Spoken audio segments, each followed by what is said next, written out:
ಸಖತ್ ಖಾರ ಬಣ್ಣ ಮತ್ತು ರುಚಿ ಆಚಿ ಚಿಲ್ಲಿ ಪೌಡರ್.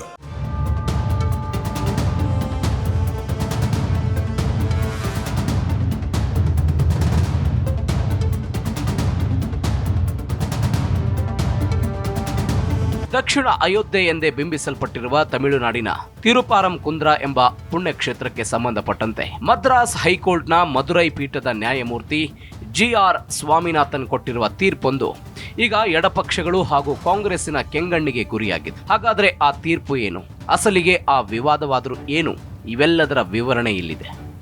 ತಮಿಳುನಾಡಿನ ಮದುರೈ ಬಳಿ ಇರುವ ತಿರುಪಾರಂಕುಂದ್ರ ಎಂಬ ಪುಣ್ಯಕ್ಷೇತ್ರದಲ್ಲಿ ಬೆಟ್ಟವೊಂದಿದ್ದು ಅದರಲ್ಲಿ ಮುರುಗನ್ ಸ್ವಾಮಿ, ಕಾಶಿ ವಿಶ್ವನಾಥ ಸ್ವಾಮಿ ದೇವಾಲಯಗಳಿವೆ. ಅದೇ ಬೆಟ್ಟದ ತುದಿಯಲ್ಲಿ ಸಿಕಂದರ್ ದರ್ಗಾ ಎಂಬ ಮುಸ್ಲಿಮರ ಪುಣ್ಯಕ್ಷೇತ್ರ ಕೂಡ ಇದೆ. ಕಾಶಿ ವಿಶ್ವನಾಥ ದೇವಸ್ಥಾನ ಹಾಗೂ ಮುರುಗನ್ ದೇವಾಲಯಗಳ ನಡುವೆ ಇರುವ ದೀಪ ಮಂಟಪ ಎಂಬಲ್ಲಿ ಪ್ರತಿ ವರ್ಷ ತಮಿಳರ ಕಾರ್ತಿಕ ಮಾಸದಲ್ಲಿ ದೀಪಾರಾಧನೆ ಮಾಡಲಾಗುತ್ತೆ. ಅಲ್ಲಿರುವ ಎತ್ತರದ ದೀಪ ಗೋಪುರದಲ್ಲಿ ದೊಡ್ಡದಾಗಿ ದೀಪವನ್ನು ಬೆಳಗಲಾಗುತ್ತೆ. ಆದರೆ ಹಿಂದೂ ಕಾರ್ಯಕರ್ತರೊಬ್ಬರು ಆ ದೇವಸ್ಥಾನದಲ್ಲಿ ಶತಮಾನಗಳಿಂದ ನಡೆಸಿಕೊಂಡು ಬಂದಿರುವ ದೀಪೋತ್ಸವವನ್ನ ಆ ಬೆಟ್ಟದ ತುದಿಯಲ್ಲಿ ಮಾಡಬೇಕು ಅಂತ ಮದುರೈ ಪೀಠದ ಮೊರೆ ಹೋಗಿದ್ರು. ಅದಕ್ಕೆ ನ್ಯಾಯಮೂರ್ತಿ GR ಸ್ವಾಮಿನಾಥನ್ ಅವರು ಒಪ್ಪಿಗೆ ಕೊಟ್ಟು ಬೆಟ್ಟದ ಮೇಲೆಯೇ ದೀಪಾರಾಧನೆ ಮಾಡುವಂತೆ ಆದೇಶ ಹೊರಡಿಸಿದ್ದಾರೆ. ಅಸಲಿಗೆ ಏನಿದು ಗಲಾಟೆ?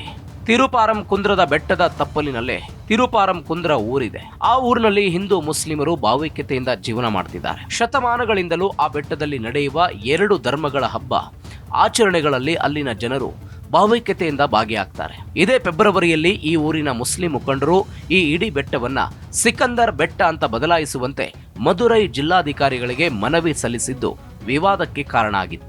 1923ರಲ್ಲೇ ಆಗಿನ ಬ್ರಿಟಿಷ್ ಸರ್ಕಾರದ ಅವಧಿಯಲ್ಲಿ ಮದುರೈ ನ್ಯಾಯಪೀಠದಲ್ಲಿದ್ದ ಅಧೀನ ನ್ಯಾಯಾಧೀಶರೊಬ್ಬರು ಆ ಬೆಟ್ಟವನ್ನ ಇಡೀ ಬೆಟ್ಟ ಅಲ್ಲಿನ ಅತ್ಯಂತ ಪ್ರಾಚೀನ ದೇವಾಲಯವಾದ ಮುರುಗನ್ ದೇವಾಲಯಕ್ಕೆ ಸೇರಿದ್ದು ಅಂತ ತೀರ್ಪು ಕೊಟ್ಟಿದ್ರು. ಅಲ್ಲಿಂದ ಇಲ್ಲಿಯವರೆಗೆ ಯಾವುದೇ ರೀತಿಯಲ್ಲಿ ಮತೀಯ ಸಮಸ್ಯೆಗಳಾಗಿರಲಿಲ್ಲ. ಆದ್ರೆ ಇದೀಗ ಆ ಬೆಟ್ಟದ ಹೆಸರು ಬದಲಾವಣೆ ಮಾಡೋದಕ್ಕೆ ಮುಸ್ಲಿಂ ಸಮುದಾಯದವರು ಪಟ್ಟು ಹಿಡಿದಿರೋದು ಮತ್ತೆ ವಿವಾದಕ್ಕೆ ಕಾರಣವಾಗಿದೆ. ಅದೇ ಸಂದರ್ಭದಲ್ಲಿ ಇದೇ ವರ್ಷ ಅಲ್ಲಿನ ಬೆಟ್ಟದ ತುದಿಯಲ್ಲಿರುವ ಕಲ್ಲು ಬಂಡೆಯ ಮೇಲೆ ಮುಸ್ಲಿಮರ ಗುಂಪೊಂದು ಮಾಂಸಾಹಾರ ಸೇವಿಸಿದ್ದು ವಿವಾದಕ್ಕೆ ಕಾರಣವಾಗಿದೆ. ಆ ಬೆಟ್ಟದಲ್ಲಿ ಮಾಂಸಾಹಾರ ಬಳಸೋದ್ರಿಂದ ಬೆಟ್ಟದಲ್ಲಿರುವ ಮುರುಗನ್ ದೇವರನ್ನ ಅಪವಿತ್ರಗೊಳಿಸಿದೆ ಅಂತ ಬಲಪಂಥೀಯ ಸಂಘಟನೆಗಳು ತಕರಾರು ತೆಗೆದಿದ್ದು.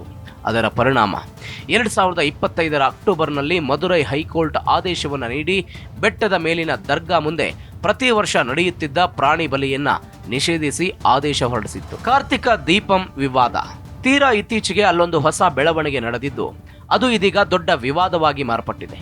ಹಿಂದೂ ಕಾರ್ಯಕರ್ತ ರಾಮ ರವಿಕುಮಾರ್ ಎಂಬುವರು ಮದುರೈ ಪೀಠಕ್ಕೆ ಅರ್ಜಿ ಸಲ್ಲಿಸಿ ಪ್ರತಿ ವರ್ಷ ಬೆಟ್ಟವನ್ನು ಹತ್ತುವಾಗ ಮೊದಲು ಸಿಗುವ ಮುರುಗನ್ ಸ್ವಾಮಿಯ ದೇವಸ್ಥಾನ ಹಾಗೂ ಅಲ್ಲಿಯೇ ಮೇಲೆ ಇರುವ ಕಾಶಿ ವಿಶ್ವನಾಥನ ಸನ್ನಿಧಾನಕ್ಕೂ ಮಧ್ಯದಲ್ಲಿ ಬರುವ ದೀಪ್ತೋನ್ ಎಂಬ ದೀಪ ಮಂಟಪದಲ್ಲಿ ಪ್ರತಿ ವರ್ಷ ಮಾಡುವ ಕಾರ್ತಿಕ ದೀಪಾರಾಧನೆ ಮಾಡಬಾರದು, ಬೆಟ್ಟದ ತುತ್ತ ತುದಿಯಲ್ಲಿ ದೀಪಾರಾಧನೆ ಮಾಡಬೇಕು ಅಂತ ಕೋರಿದ್ರು. ಈ ಅರ್ಜಿಯನ್ನ ಪುರಸ್ಕರಿಸಿರುವ ನ್ಯಾಯಮೂರ್ತಿ GR ಸ್ವಾಮಿನಾಥನ್ ಅವರುಳ್ಳ ಪೀಠ ಇದಕ್ಕೆ ಅನುಮತಿ ಕೊಟ್ಟಿದೆ.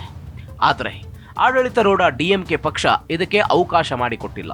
ಈ ಬಾರಿಯ ಕಾರ್ತಿಕ ದೀಪಾರಾಧನೆಯನ್ನ ಶತಮಾನಗಳಿಂದ ನಡೆಯುತ್ತಿರುವ ಮುರುಗನ್ ಕಾಶಿ ವಿಶ್ವನಾಥ ದೇವಸ್ಥಾನಗಳ ನಡುವೆ ಇರುವ ದೀಪ್ತೋನ್ ದೀಪ ಮಂಟಪನಲ್ಲಿಯೇ ಮಾಡಲಾಗಿದೆ. ಈಗಲೂ ಅಲ್ಲೇ ಮಾಡ್ತೇವೆ ಅಂತ ಮದುರೈ ಜಿಲ್ಲಾಡಳಿತ ಪಟ್ಟು ಹಿಡಿದಿದೆ. ಇದರಿಂದ ಕೆರಳಿದ ಹಿಂದೂ ಕಾರ್ಯಕರ್ತ ರಾಮ್ ರವಿಕುಮಾರ್ ಮತ್ತೆ ಮದುರೈ ಪೀಠಕ್ಕೆ ಅರ್ಜಿ ಸಲ್ಲಿಸಿ ನ್ಯಾಯಾಲಯದ ಆದೇಶವನ್ನ ಉಲ್ಲಂಘಿಸಿ ಹಳೆಯ ದೀಪ ಮಂಟಪದಲ್ಲೇ ದೀಪಾರಾಧನೆ ಮಾಡಲಾಗ್ತಿದೆ, ಆದೇಶದಲ್ಲಿರುವಂತೆ ಬೆಟ್ಟದ ಮೇಲೆ ಮಾಡ್ತಿಲ್ಲ ಅಂತ ನ್ಯಾಯಾಲಯದಲ್ಲಿ ಅರ್ಜಿ ಸಲ್ಲಿಸಿದ್ದಾರೆ. ಅಲ್ಲದೆ ಬೆಟ್ಟದ ಮೇಲೆ ಹೋಗಿ ದೀಪ ಹಚ್ಚೋದಕ್ಕೆ ಯಾರೂ ಕೂಡ ಸಹಕಾರ ಕೊಡ್ತಿಲ್ಲ, ಅಲ್ಲಿ ದರ್ಗಾ ಇರೋದ್ರಿಂದ ಅಲ್ಲಿಗೆ ಹೋಗೋದಕ್ಕೆ ಯಾರು ಧೈರ್ಯ ಮಾಡ್ತಿಲ್ಲ ಅಂತ ದೂರಿದ್ದಾರೆ. ಈ ಅರ್ಜಿಯನ್ನ ಗಂಭೀರವಾಗಿ ಪರಿಗಣಿಸಿದ ನ್ಯಾಯಮೂರ್ತಿ GR ಸ್ವಾಮಿನಾಥನ್ ಅವರುಳ್ಳ ಪೀಠ ನ್ಯಾಯಾಲಯದ ಆದೇಶವನ್ನ ಪರಿಗಣಿಸದೇ ಇರೋದನ್ನ ನ್ಯಾಯಪೀಠ ಗಂಭೀರವಾಗಿ ತೆಗೆದುಕೊಂಡಿದ್ದು ಬೆಟ್ಟದ ಮೇಲೆ ಹೋಗಿ ದೀಪ ಹಚ್ಚಿ ಬರುವಂತೆ ಫಿರ್ಯಾದುದಾರರಾದ ರಾಮ್ ರವಿಕುಮಾರ್ ಅವರಿಗೆ ಸೂಚನೆ ಕೊಡಲಾಗಿದೆ. ಅವರ ಭದ್ರತೆಗಾಗಿ ಹೈಕೋರ್ಟ್ ಆವರಣದಲ್ಲೇ ಕಾವಲಿರುವ CISF ಭದ್ರತಾ ಪಡೆಯ ಸಿಬ್ಬಂದಿಯಲ್ಲಿ 10 ಮಂದಿಯನ್ನ ರವಿಕುಮಾರ್ ಅವರಿಗೆ ಕಾವಲು ಇರಬೇಕು ಅಂತ ಆದೇಶ ಹೊರಡಿಸಿದೆ.